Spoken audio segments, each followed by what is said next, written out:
Buruknya akses jalan warga di pedalaman Aceh Timur terpaksa harus memandu seorang warga yang sakit dengan berjalan belasan kilometer untuk dirujuk ke rumah sakit umum. Kejadian ini pun viral di sejumlah media sosial. Dikutip dari salah satu akun media sosial Instagram bernama Info Aceh Timur, terlihat video berdurasi 30 detik yang memperlihatkan sejumlah warga tengah menandu salah seorang warga yang tengah sakit.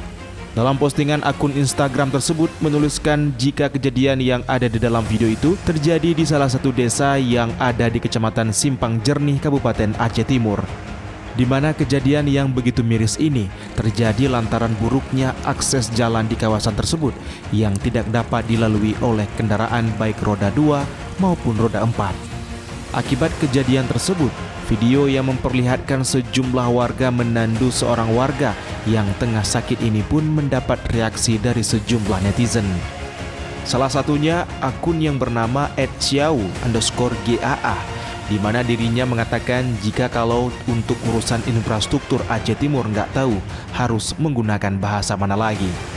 Selain itu, akun bernama @acehcam_official juga mengatakan harusnya Jokowi kemari biar tahu Pak Presiden Aceh Timur. Sementara itu, untuk bisa menuju ke desa yang berbatasan langsung dengan Kabupaten Aceh Tamiang ini hanya bisa dilalui dengan jalur sungai menggunakan perahu dari Kabupaten Aceh Tamiang, serta dengan berjalan kaki jika diakses dari pusat pemerintahan Kabupaten Aceh Timur. Dari Kabupaten Aceh Tamiang, Muhammad Alfi, iNews melaporkan.